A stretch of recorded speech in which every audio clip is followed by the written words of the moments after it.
Welcome back to another class. The last time we dealt with a while loop, and this time I told you we're going to be dealing with functions. So it's going to be an interesting time covering functions and whatever we use function for. Function is so great, it's so interesting because it's something that we use often in programming, especially when you want to write something, you don't want to rewrite it again, you don't want to rewrite that same thing. You can just write a function and be able to call the function and you're able to use the function. So function is so important in programming in every programming language is so important. So we're going to be dealing with it in terms of Python, how function is used in terms of Python and how we can be able to use it to help ourselves to code and make our code more clean, more neater, and more interesting to use. Okay. Again, I'm going to share my screen with you so you can be able to see what we're dealing with in terms of functions. Okay. Hopefully you can see my screen. Okay, I'm going to share it again. I want to pick this one. Okay, hopefully you're able to see my screen. Okay, now, again, going back to the replit that we're using, that's the one we've been using, and that's what we'll continue using for now. Again, I told you the benefit. You can just carry this anywhere. You don't need to have a flash memory. You can just log in to wherever you are and able to use it, and it can run as many applications as it can. So we're going to create a new repo like you see. You can use it for HTML, you can use it for Node.js, for C, C++, Java, a lot of other programming languages that you can use it for, Kotlin, all of these. So it's quite interesting program to use. So we're going to pick Python and then we're going to say, let's say this is function. Okay, our functions. Okay, that's functions or function. Okay, doing functions in Python. Interesting topic, very interesting topic. So, how does this work? Again, I can just put a heading here saying functions. Okay. We have a lot of things in functions, so we're going to deal with the function definition. Okay. Okay, I can say this is function definition. Okay, function definition. So how does function definition work? In function, when you want to deal with a function, you call it DEF. So this keyword tells us that we are defining a function. Okay, so let's say that we are defining a function to say great day. Okay. Oh, sorry. Great day. So the name of our function is great day. Okay.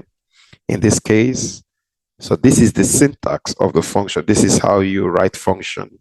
So now everything you write inside of this function, it's like inside of this indentation, inside of this. And if you write it like this, it's out of the function. But if you write inside from here, it's inside of the function. This is dealing with scope.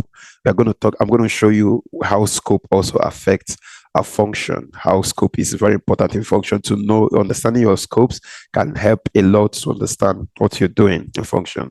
So great day, let's just print just a simple thing in the function. We're going to print here, we're going to say hello. So great day, hello everybody.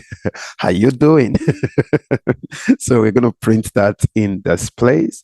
Okay, now one important thing with function. Now let me run this. You see, nothing is going to happen. Like we're running it, it's not doing anything, it's not showing anything, it's not displaying anything.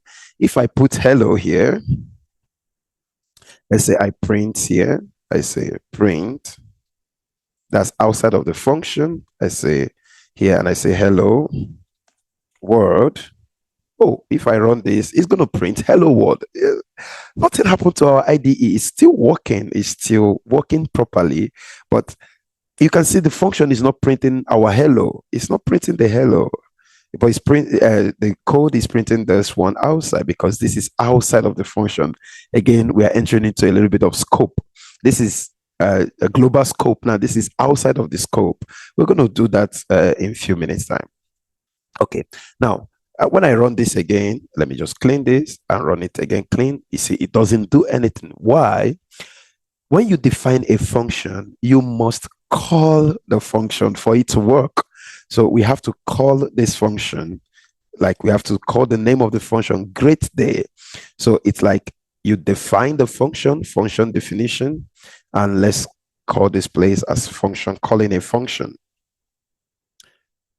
function call, or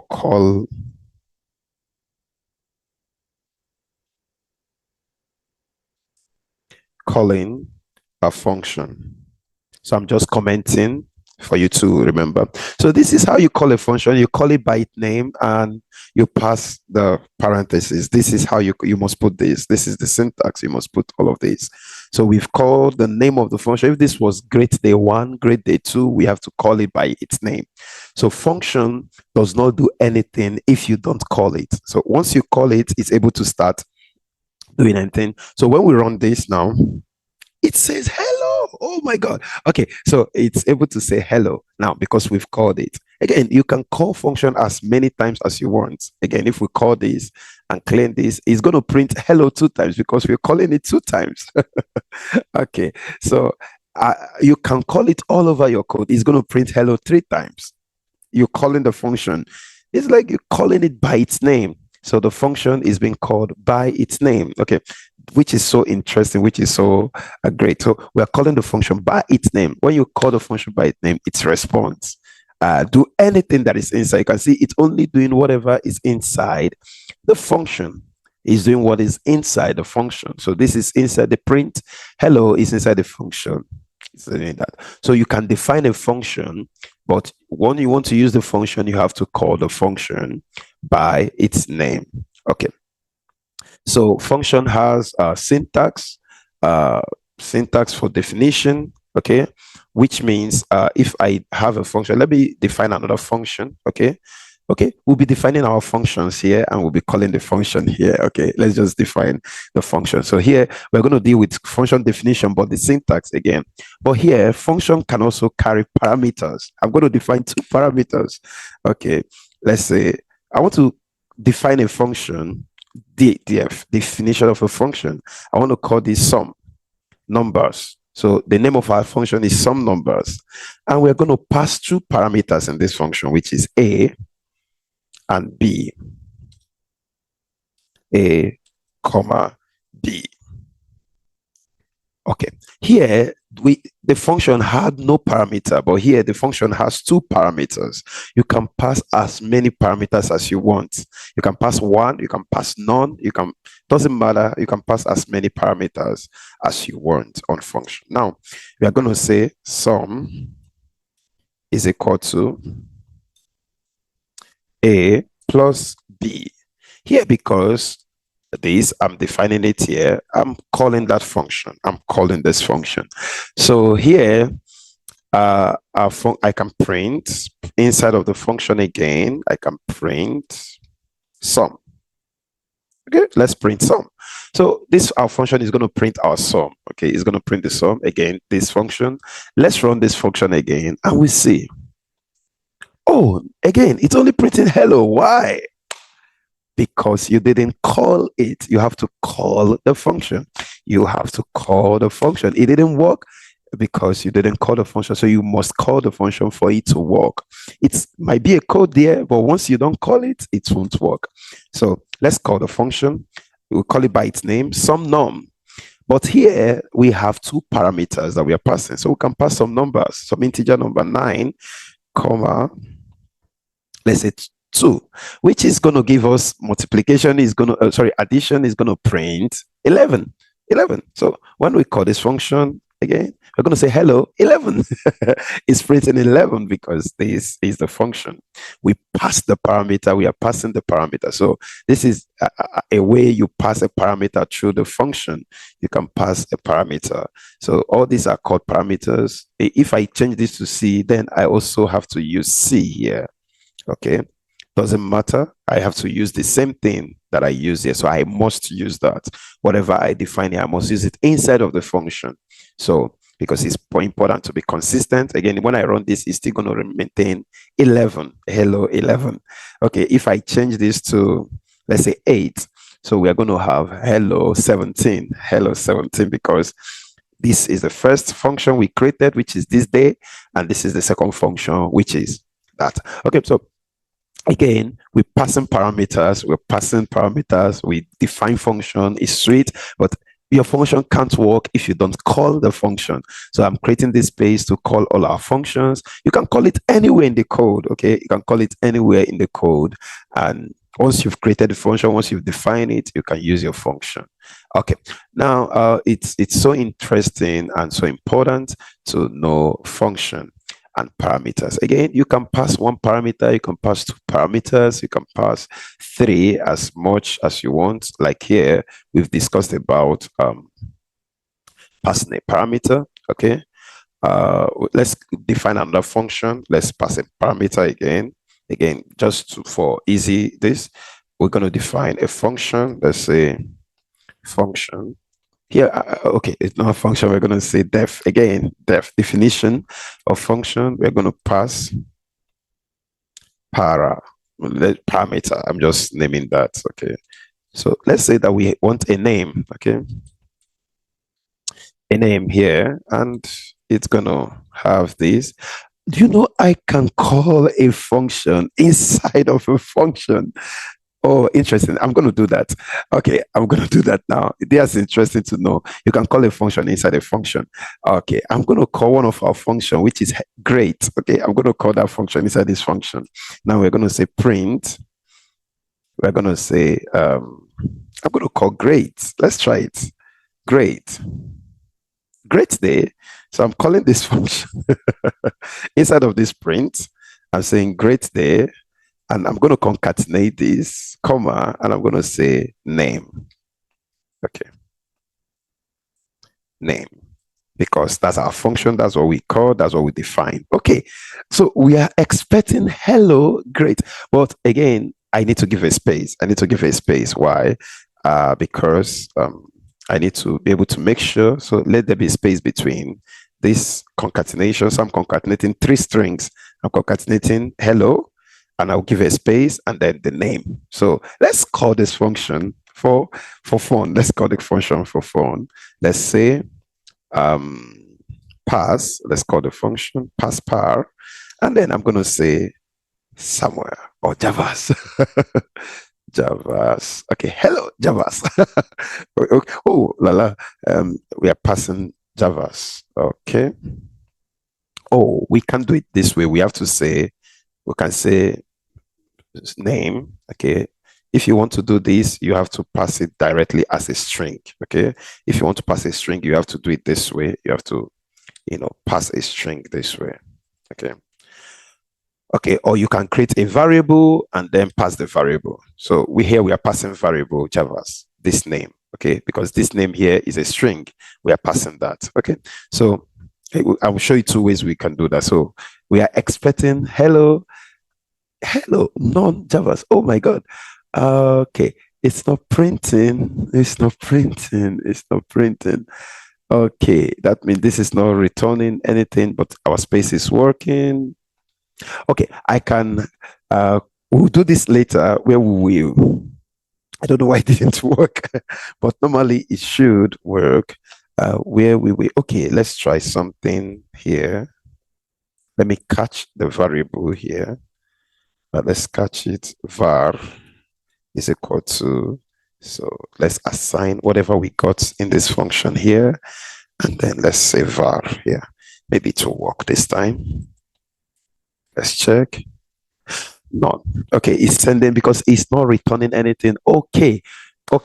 Our function is not returning nothing. We have to return something.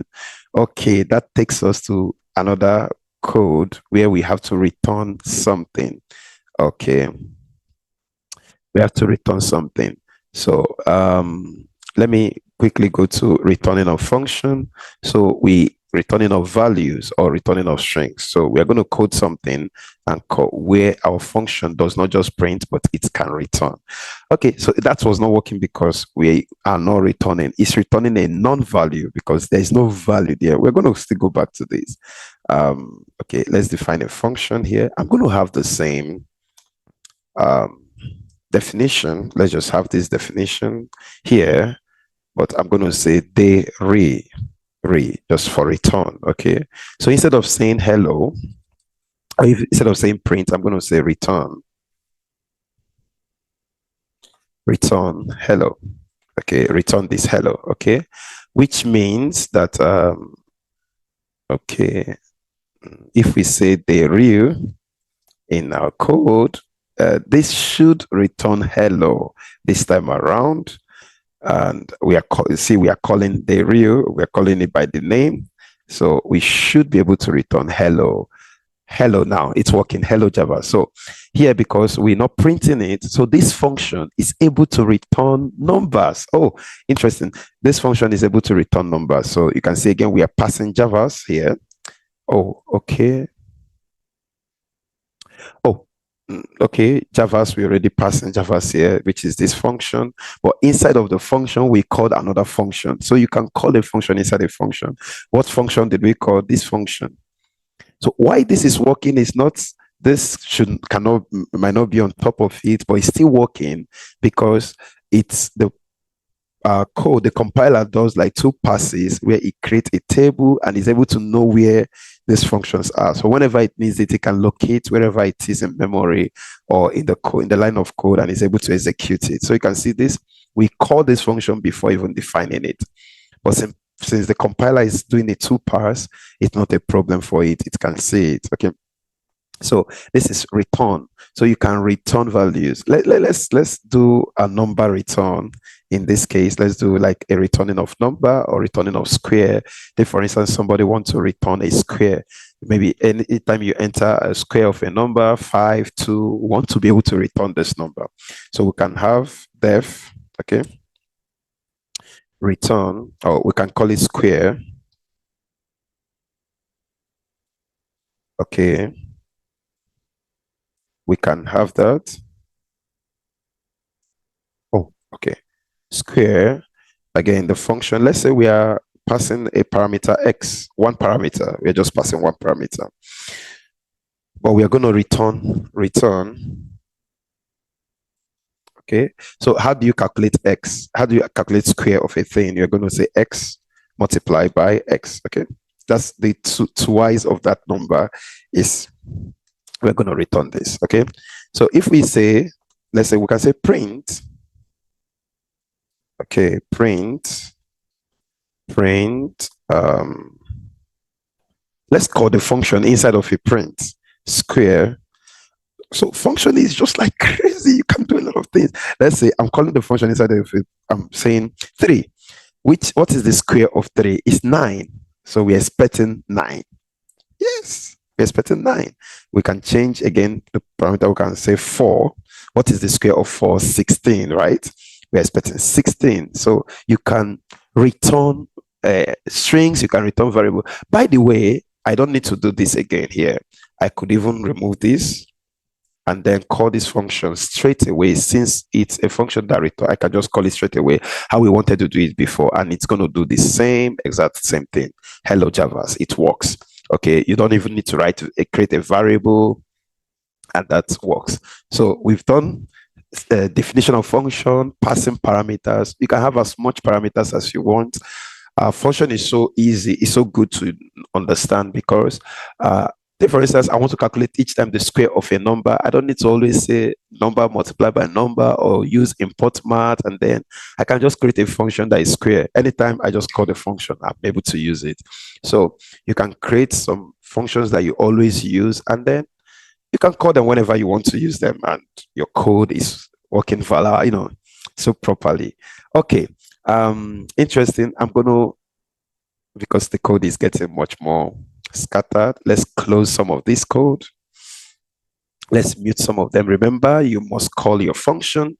Okay, you must call your function to all. Let's just do this. Voila.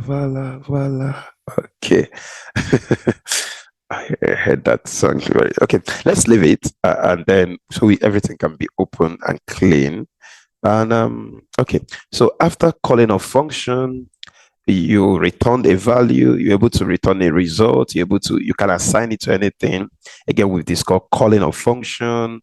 Then we can, add, return, a lot of function. You can create functions of 3 parameters. You can do a lot of things. Now we want to talk about something so important, which is called scope. Okay. Scope. Okay. I'm going to put it here and say scope. Okay, scope. Let's keep that down there. Okay. Scope. Now, scope is so important for us because you can have a code that has the same number but different scopes. Okay, different scopes. Okay, so I'm going to do something here, and then we're going to say X. Oh, we've used X. Let's say Y. Okay, capital letter Y is equal to 10. Okay, we know that this Y is 10. If I print this, it's going to print this. But let's define a function. Define a function. Let's call the function uh, print func. Okay, print function. You can name it just like your function should have meaning to what you're doing. Okay, we're printing function. Here we want to deal with scope. We are not going to pass any parameter here, but inside of our function, I again say that Y is equal to 20. Whoa, what is happening? What is happening? So I can say print. Okay, print. I'm going to name this inside scope. Okay. Then I'm going to print comma Y. Okay, good. When I call this function, it's going to print this. Let's say I call this function. Let's call the function print func. Okay, we are calling the function print func. Remember, I can just mute this and the other functions are there and they will not work because I'm not calling them. So I'm muting it now. It's a comment. So we have only this one. Now, it's printing inside scope 20, but again, why is 10 here? Why is this 20? Wonderful. Okay, so let's also print here. I'm going to print here. I'm going to print here and say print. We're going to call this outside because I already know what it's going to do outside. Scope Y is equal to, again, we can say comma Y. Okay, let's say here again, we can say that Y is, okay, is equal to comma Y. Okay, now I'm going to delete this and then I will run it again. So we're having two prints, which because this is printing a Y here and this is this function. Now, let's say this. Oh, inside scope, this printing, we have this Y, but we change this 20 later on. It's saying that the inside scope is 20, but the outside scope is 10 because outside in the general scope of a thing, Y is 10, but inside of our function, we change the Y. We changed Y to 20. So this is scope. This is global. This Y outside is global. This is local to the function. Okay, so this 20 here is local to the function. If I change this to 30 or 300, again, it's going to print 300 for the inside scope. Now, it doesn't affect this one outside. It didn't change it. It didn't change it because outside, if I'm just printing Y, it's print 10. Okay, it prints 10 because outside of the scope, the Y remains 10.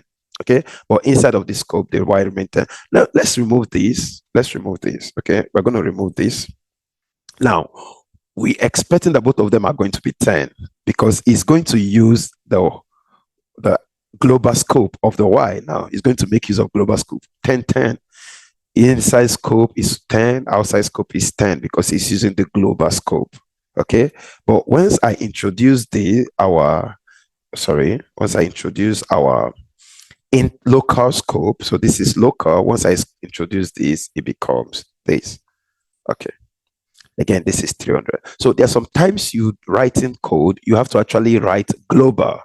Okay. Then for instance, I want to use this Y. I could actually just say here, it doesn't change anything. I can just say global and I'll say Y.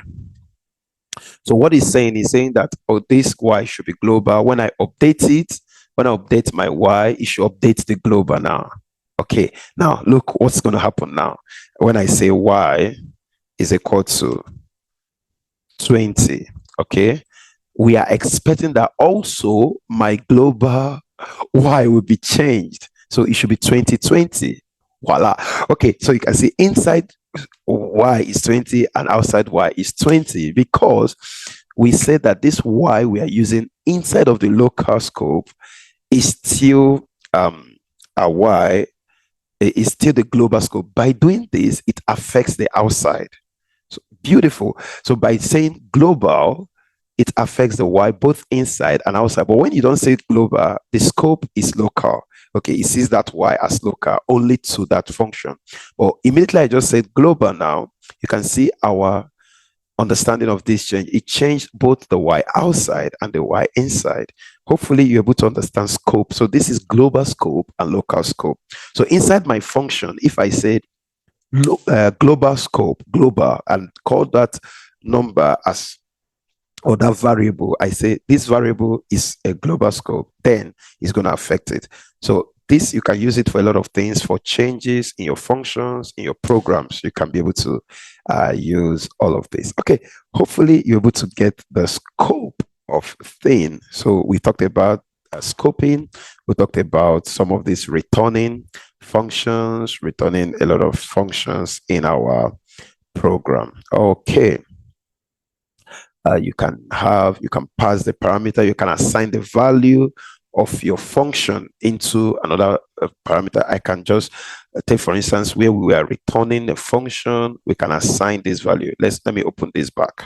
Okay, I can assign, I've shown you this before, but I can, instead of doing this inside of this print, I can say var is equal to this, okay, square. So I'm going to call this var here. Okay. Oh, sorry. Not inside a function. That is wrong.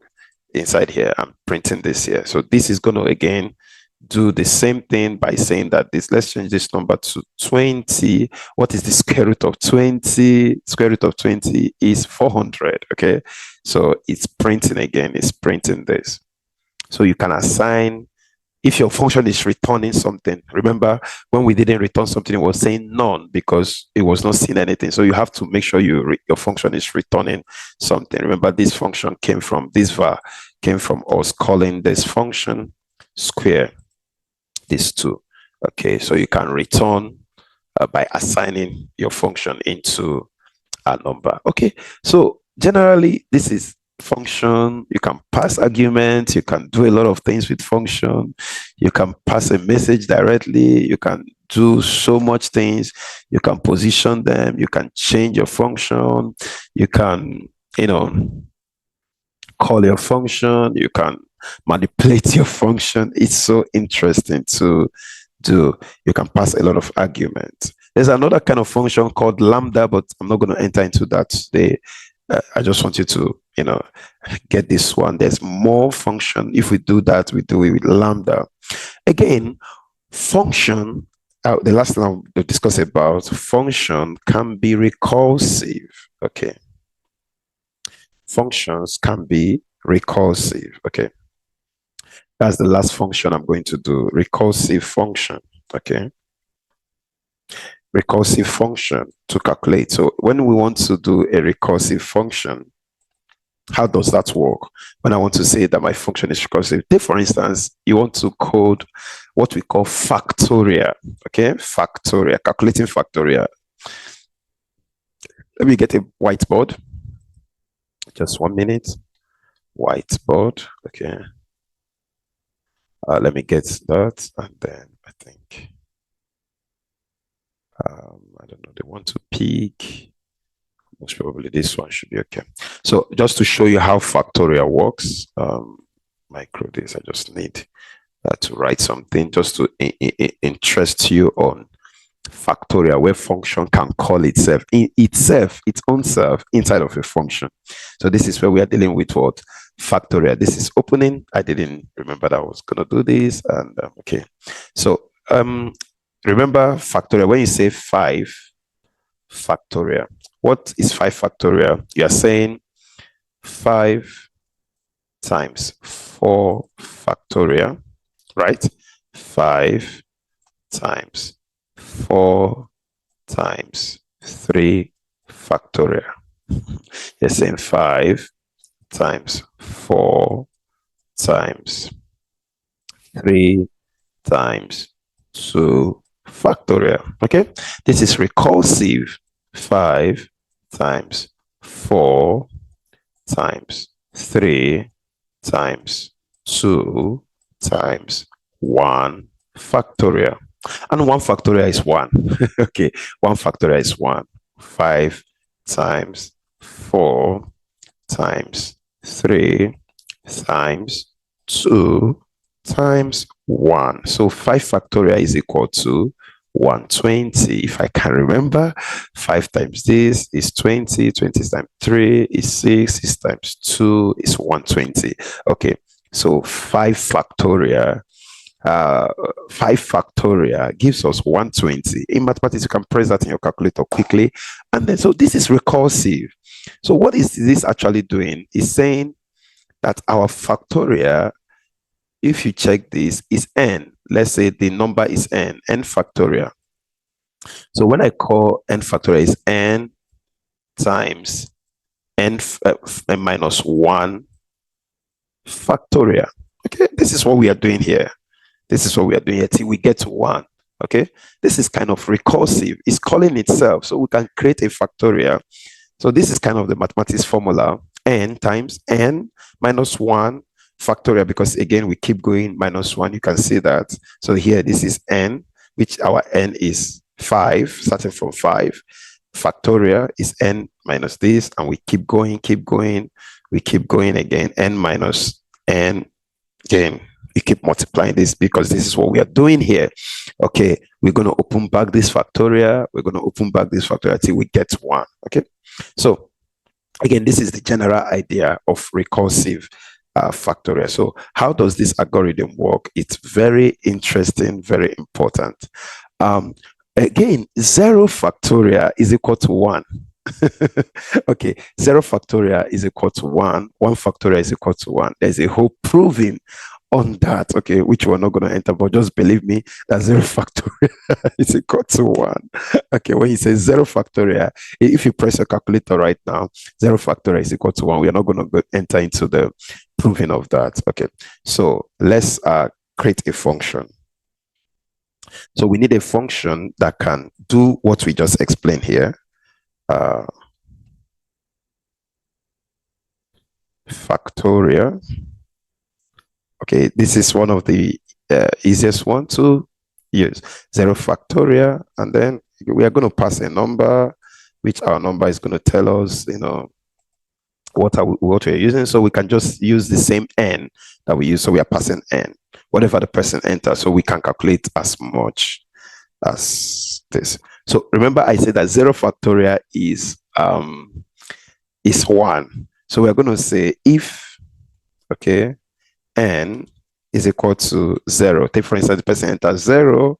We want to be able to return 1. Okay, because we said it. There's a lot of proving that backs this up, but just believe me that n factorial for now, because of time, that 0 factorial is 1. Press it on your calculator, you see it's going to give you 1. 0 factorial is 1. So it's a rule, it's a mathematical rule. Now we want to do the recursive. So if n is equal to 0, it becomes 1, but else, that's if n is 1 or any other thing else. Remember, we did if statements before, conditional statement. If n is 1, 2, 3, it can be any other thing. We're going to return, just like we coded here, we're going to return this function.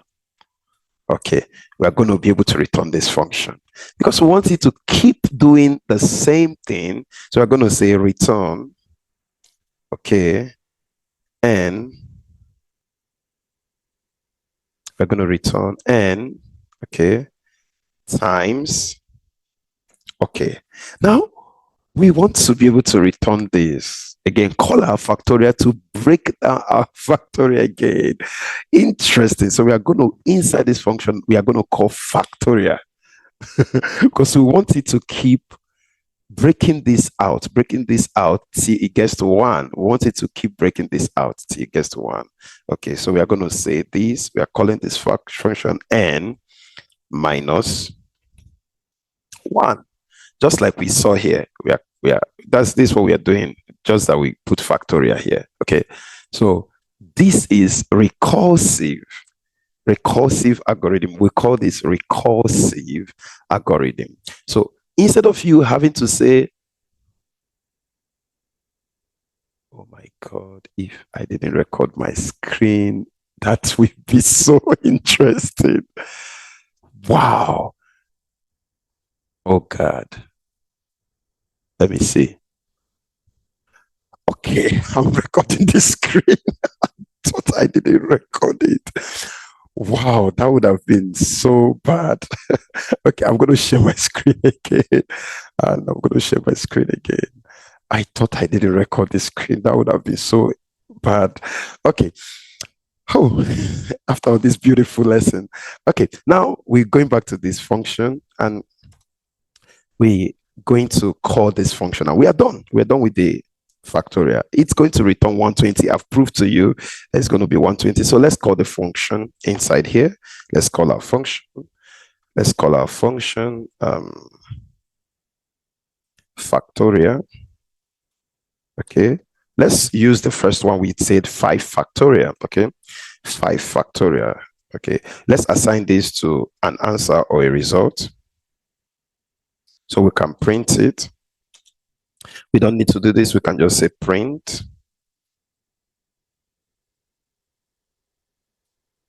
Let's just say print. Okay. Your result is equal to, okay, comma, result.